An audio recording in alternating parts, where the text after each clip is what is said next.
Hi again, everyone. This is Nintendo Treehouse Live, Nintendo Switch 2. For those just joining in, my name is Teresa. I'm joined here by Dutch and Sam, and we're here to show a really exciting experience that is called Nintendo Switch 2 Welcome Tour. So I'm going to punt it off to Dutch so he can kind of walk us through what's going on so far. All right, let's hop into it. I'll take a look here. So we can see we're just kind of dropped in here on this enormous Joy-Con 2. And you just picked your avatar, so I did, we're yeah. just so I got dropping in. my avatar here. And I actually can't tell. I haven't decided if I'm tiny or if the system is huge. I don't know. I can't really tell.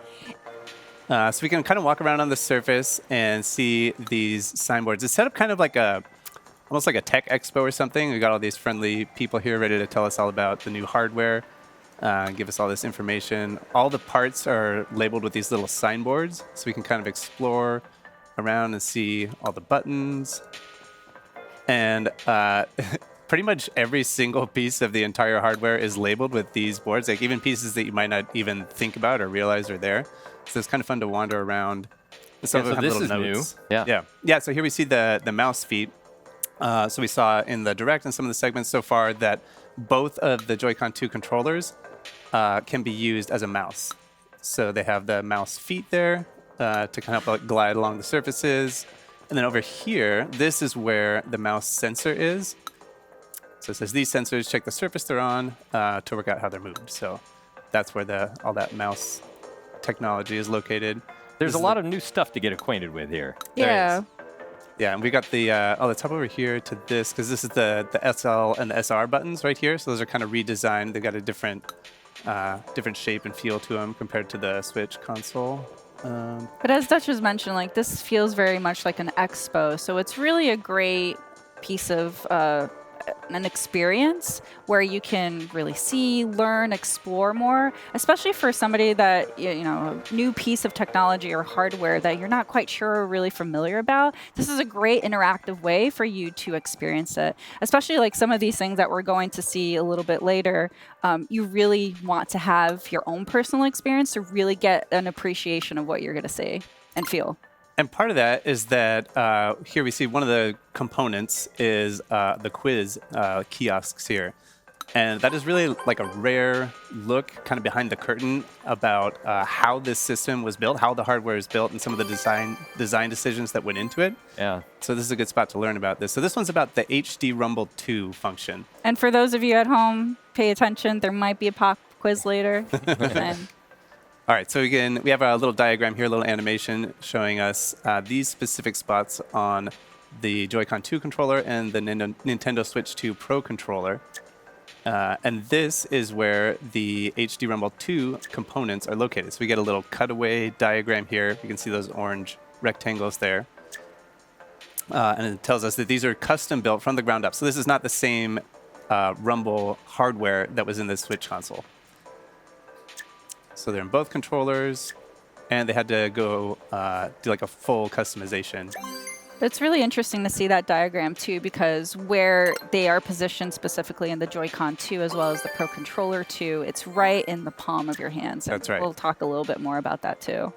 And we see that we use magnets and electromagnets to shift a weight, and that's how the rumble function is created. So this is an example of one of the older rumble functions in older Nintendo controllers. So you have a little axis there with a weight spinning around on it.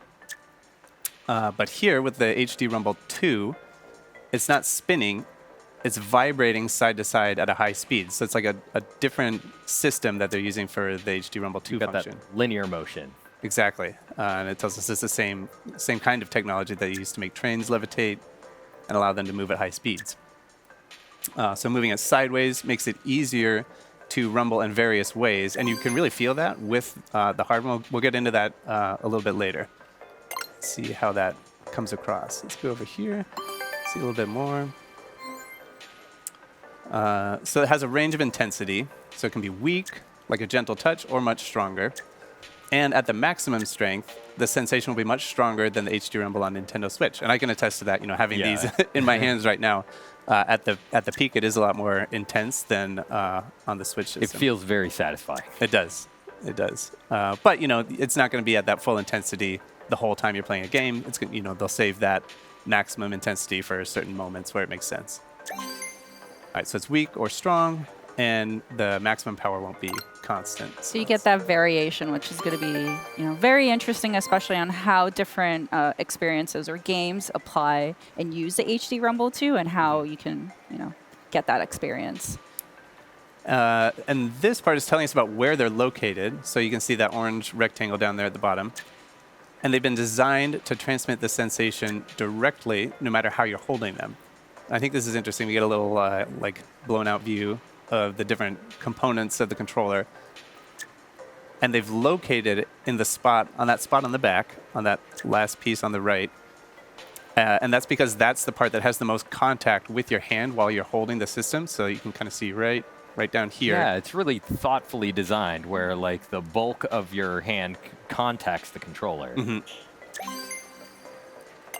And these are those little design insights that you don't always get to see with Nintendo products. Exactly. Outside of something like an Ask the Developer article where you get a little bit more of the designer's thinking, there's a lot of that featured in Nintendo Switch 2 Welcome to It. Yeah. All right, so let's make our way down here. We're going to go to this little cube over here, cube with a little 01 on it. We're going to talk to this person. And they're going to tell us this is a tech demo. So this isn't really like a mini game per se, but we'll jump in here. This is going to be about that HD Rumble 2 function. So we're going to see what it's capable of and what it's like. For those of you at home, what you'll see is what we're seeing, but Dutch here is actually able to feel the experience of the HD Rumble 2. So again, just to reinforce that, you really need to get hands-on to really get the full experience. Yeah, we could try and communicate the feeling as best we can, but really this is something you got to get in your hands. Yeah. All right, so we see we've got our little checklist of things that we can do on the side, or on the right side. And if we check off everything on that list, then we'll get a medal. That's a little silhouette there. And then we can use that to unlock other parts of the game. So let's hop in. So I've got my maracas here.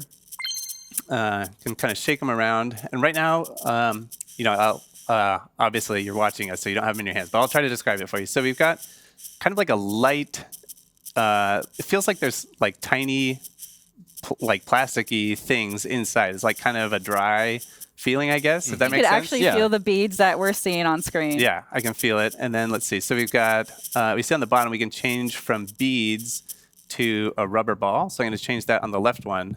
And like, you can feel it bounce around. And I know, I know it doesn't make sense to say this, but it feels heavier. Like, obviously pushing the button doesn't make the controller heavier, but like when I bounce it side to side, it feels like the bouncing is like stiffer and like maybe a little, it feels like bouncy. Yeah. It feels like it's made of rubber. But I think, you know, in the right Joy-Con there, you can feel that there are many individual objects in there, yes, all bouncing around, and you get a sense of the texture of that. Like you were saying, they feel kind of hard, right? Whereas in the left Joy-Con, you can feel that it's made of rubber. It's got a bounce to it. Yes. Yeah. All right, and then let's see, I'll change it back to this, and then the last thing on our list is to change the appearance. And I'll change that one. Like a very festive here. Nice. Getting the rhythm of things. Yeah. All right. So we got our medal. We finished everything on our checklist. So let's go ahead and hop out here. And let's go over here. Oh, okay, so we see, I can just open that back up again so we can take a look. We got this kid here who wants to tell us about his 10 medals. That's good bragging, for him. All right. bragging rights there. Thanks, so bud. I'll open this up here. So we can see up at the top, we're in the tech demo section. So we did this one. We've got our medal for it here. So right now you're exploring the left Joy-Con too. Right. Yeah, all of this is on the left Joy-Con too. Let's go around here and talk to this person who wants to tell us about the HD Rumble 2 function. So this is a mini game. So we just saw a tech demo before. This one is an actual mini game. And we're going to try to use the HD Rumble 2 function to find a single point on the screen. So let's see. So this one also uses the mouse control. So I'm just going to put the Joy-Con 2 controller flat down on the surface, and I'm going to click it to get started. All right, so we see the orange dot in the middle there. And my job here is to move this orange dot along a single line here And as I got close to the hidden point here, I'm going to start feeling the vibration in the controller. So I'm starting to get it. Over here on this side, I've got nothing. There's nothing over there. I'm going to move it this way. It's starting to get a little bit stronger. It's kind of like a pulsing, kind of like a dun, dun, dun, dun, dun, dun. And as I get closer, the speed doesn't change. It's just the intensity of the rumble. So you're trying to find the point where you feel the strongest rumble. Yeah. So I think it's starting to fade off on this side. It gets pretty strong right in here, and then it's starting to fade off a little bit on this side. I'm going to go right here. Oh, all right, that's okay. Yeah, That's not bad. 62 is not bad. Not good enough for a medal, though. So I'm going to try it again. Try again. You could see those measurement markers on the top and bottom of the screen, and that gives you an indication of just how close and how precise you can get with this. It's almost like trying to find the right radio signal. Right. And I should say, too, it's not like it's like a gradient. Like I can't really distinguish like, oh yeah, this is level 1 vibration, this is level 2. It's like very gradual. And I'm feeling like right in here, maybe. Yeah, I'm going to say right here on this little intersection right here. Ooh, nice. That's very close hole.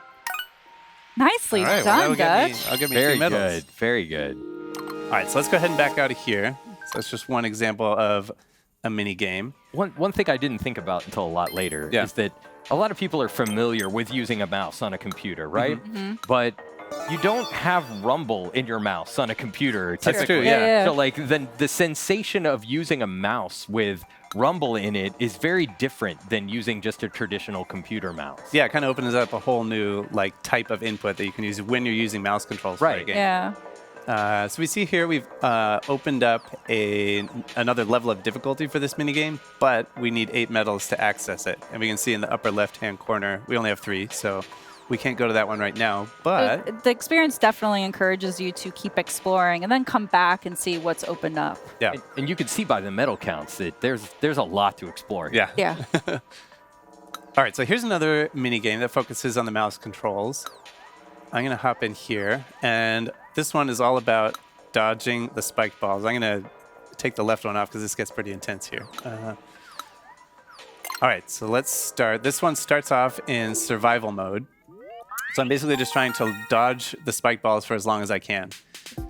And again, mouse control, so I just set the Joy-Con 2 controller down on the table and hop in. So I've got my little spaceship here, and I'm just flying this spaceship around with my mouse controls, and I just got to stay out of the way. It's easy, right? Well, let's see, Dutch. So the longer you survive, the more intense it seems to be getting. But also, they don't let you get too comfortable. All right. They don't let you get too comfortable in any one place. If you stay in the same place for too long, the spike balls will start hunting you down. Yeah, it's almost like they're magnetized towards you and they just want to end you. That's how it feels, so I'm glad that you justified my feelings by pointing that out. So. Oh, okay. Oh, boy. I believe in you, Dutch. You got this. Oh. You've already beaten your previous time. Yeah, okay. yeah. All right. We got the Look at green the now. goal. Starting game. yeah. The green ones. So the longer that you survive, right? the more obstacles get added. So There you the go. challenge keeps going. Get out of here. Get out. Nice work, nice work. I mean, it is really responsive. So, like, you can kind of, you can get yourself out of some pretty sticky situations here. Whoa. Serpentine. All right. Oh, Nice work. oh Okay, the red ones. yeah, The red now- ones. Oh, so now we got now the we're red. all Oh, no. Oh, but you did it. You got Hey, all all 3. right. Nicely all right, we got 3 done. medals. Whew, I'm sweating. All right. All right. Well, that's that's a little taste of it here. So then let's take a look. So we got those 3 medals. So now we have 5 medals total. We've got 6. Oh, 6? Oh, Yeah. okay. 6. All right. Still not he enough says he has to get- 15. So all right, let's go. He keeps hunting you down know, just to he's following brag me. how He's many got- medals he has. Yeah. All right. So we have enough medals now to access the next level of difficulty here that unlocks with 2 medals. So it's the same concept. I'm going to be flying my little UFO around, but instead of just survival this time, the objective is to pick up as many stars as I can. So let's jump in here. So we can see over here, for 1 medal, we've gone for 20. For 2 medals, we got to get 40. So let's see what we can do. Good luck. Thank you. I believe in you. You just got warmed up in the last round. Yeah. You got to get these first ones, so that's the low-hanging fruit here. But then eventually, you got to kind of risk it a little bit to pick up some of these other ones. Yeah, sometimes these stars will appear right on top of the spike ball, and it's pretty precise. You can get just into the corner of it and collect the star without hitting the spike ball. But it's a little bit of strategy too, because sometimes it's just not worth it. Just go for whatever one. Okay. Oh, ooh, get those But three. the Oh longer you stick around, the progressively more difficult it gets. Oh, that got hard. Hey, we got both of them. Nice. All right. Oh man, that's intense. Well, I could sit here playing this one all day, and I have before, but yeah, they're like arcade experiences where you just want to keep playing and get a higher and higher score. Yeah. And for this one, you were using just one mouse. Yeah. But later, these mini games get progressively more difficult, and later they introduce using 2 at the same time, and that broke my brain when I had to do it for the first time. Because like you're used to using a computer mouse, right, with your dominant hand, but when you have to use 2 at the same time, there's something happens. It's a test of eye-hand coordination at maximum. And we did unlock another level of difficulty there, but we need 29 medals for that one. We're not even close. So let's go ahead and come over here, and we're going to make our way to Area B. And this person's going to check and make sure that we've got all our stamps. You get the stamps from finding the hidden signboards. Right, and I should mention that we're coming into this segment with some pre-existing save data, where a lot of that stuff had already been collected. A lot of those stamps had already been collected. When you experience the game for yourself, you'll need to do all that on your own. Correct. Yeah. So but we're starting fresh here. So all the signboards are hidden. We got to go looking for them. So we can find maybe something down here. We can see the air intake on the lower left over here. Get my stamp here. There's a nice little satisfying vibration with that effect there. Oh, this is fun. Woo. A nice little personal ice skating ring. Let's make our way over to the other side here, because I do want to take a peek. Let's come over here. We'll take a look at the map. Ooh. So we'll open this up and you can get an overview. So on the map menu, on the left side, we've got all the stamps. So over here, we can see all the ones that are unlocked on the left Joy-Con 2 controller where we were. And you can get a little bit of an idea of just how much there is to do here. Right. Yeah. The tech demos, this is the one we saw. We got a couple on this map that we can see in this area. The mini games that we saw with dodging the spike balls and everything. And then over here, these are the insights. So that's the signboards where we learned about the HD Rumble 2. And then this is the map of each area. So the left Joy-Con 2, and then this is the main console area right here. Yeah, there's a huge checklist of items to go and explore, but also for those that are completionists like myself, I'm definitely going to go through, try to get all of those checked off. So this is new for Nintendo Switch 2. Yeah, the microphone. Yeah, built-in microphone right here, and it has some like noise-canceling features here. And so right now, we're just scratching the surface. We're just exploring on the top level, but at some point you'll also be able to explore inside as well, because you could see that elevator on the side. And then one other nice feature of the hardware here is this USB port, the USB Type-C connector on the top of the system, so you can use that to charge the system when you're playing in tabletop mode, or to connect other accessories and stuff. So it's nice to have that second port on the top of the system. But now let's make our way over here to this tech demo. We're going to take another look. This is a fun one because we've talked about how this system is capable of outputting 4K resolution images. And this is a fun tech demo for kind of showing, like maybe thinking about what that means in a different way. It's like a novel way of showcasing what 4K is. Because you can look at like a beautiful high resolution image and it looks nice. Yeah. But what if you took something really familiar for a lot of us, like World 1-1 from the Super Mario Bros. Game for NES, and what if you mapped that entire level onto a 4K screen, pixel for pixel, like map the whole thing on? what would that look like? I should mention we are streaming this in 4K, so if you can, please watch this on a 4K display. There are a lot of small details that you won't be able to appreciate without watching on a 4K display. And as this particular experience is specifically centers on the 4K output of Nintendo Switch 2, to enjoy this experience, you will need to have a 4K display in order to play this. That being said, there's still a lot of experiences that you can play without a 4K. Most all of the experiences, you can play without a 4K display. Okay, so here we are. So tiny. I honestly have trouble seeing this. So the pixel resolution of the original NES system was 256 pixels wide on the display. So what would that look like if you mapped the original art that was drawn for Super Mario Brothers to a 4K display without scaling it? And 4K resolution is 3,840 pixels wide. So you can see as Dutch is progressing in the stage, it's the play field is widening there, and we can fit, the entirety of Super Mario Brothers World 1-1 on one screen. I'm squinting right now to it's so tiny. It is both an impressive feat to see this entire level mapped out on the screen, but also impressive to see Dutch able to complete it. Well, don't jinx me. I'm trying not to. It is it's words of encouragement. It is remarkably small, but this just goes to show how many pixels 4K represents. Yeah, we've come a long way since the NES. Yeah. So you can see the entire level fits on a single screen at 4K. All right, so we got our checklist. We didn't finish all the things on our checklist, but that's okay. We didn't get our medal.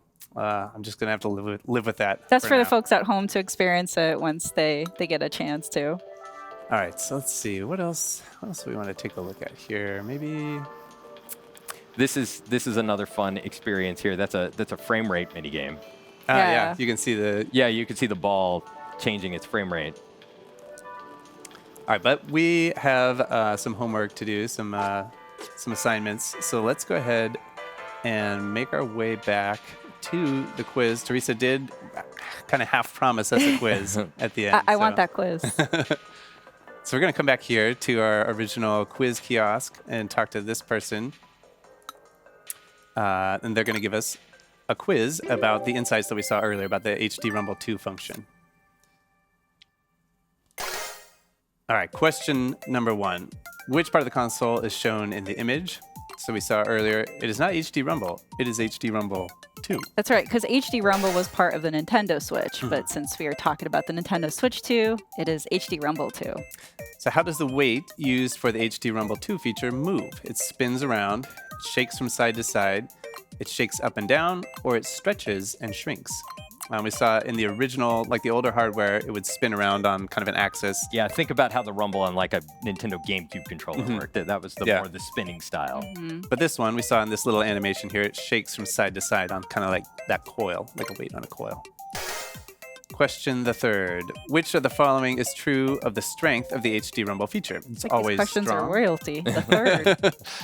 It's always weak, or it can be either strong or weak. Well, if you remember from the experience that you did earlier where you were kind of sweeping the frequency, it increased or decreased in intensity the closer or the further away you got from the point. That's funny. It never occurred to me to do this with the mouse controls, but there you go. All right. There you go. But yeah, that will allow for variation in your experience. Yeah. All right, I can do mouse controls for this one too. All right, in the Joy-Con 2 controllers, what are the HD Rumble 2 parts attached to? The plastic on the front, number 1, the middle part, number 2, or the plastic on the back? Or they're not attached to anything. They're just hovering in space. They're just hovering loose in there. Yeah, and we remember we saw this is number 3. It's kind of on this little waffly area down there. Waffle. I think that's the technical term. The waffle area. And it's located there because that's the part that has the most contact with your hand where it's going to be held. So that's where you're going to feel it the most. So we're going to say 3, plastic on the back. Let's see how we did. Hey, we did it. 100%. I kept you nice work there a little bit. All right. And so just to recap really quick, we saw some insights here that are associated with the quiz. Those are spread all over the hardware. We saw a tech demo with the maracas that highlighted the HD Rumble 2 feature. We saw some mini games that use the mouse controls and the HD Rumble, and there's a lot more content all over the map. You know, we saw this this map here where you can see all the different spots that there are to explore. So there's a lot more that we didn't see, and you can kind of see the the completion percentage for each section. So we're just scratching the surface here. Exactly, because again, like there's so much more to explore. There's so much more to just experience, and you'll even be able to get inside the console to learn even more. As Sam mentioned, it's like you get those dev insights in the palm of your hand, literally. So and you might think that you know everything there is to know about Nintendo Switch 2 because it looks so familiar to Nintendo Switch, but even things that existed on Nintendo Switch, like HD Rumble, have been redesigned for Nintendo Switch 2. So there's a lot of new stuff to learn. Yeah, for sure. Well, thank you again, guys, so much for walking us through. And thanks, everyone, for tuning in at home, getting a little bit of the experience of Nintendo Switch 2 Welcome Tour. Next up is Drag and Drive. This segment has been recorded previously, but we're going to air it to you live. So just stay tuned.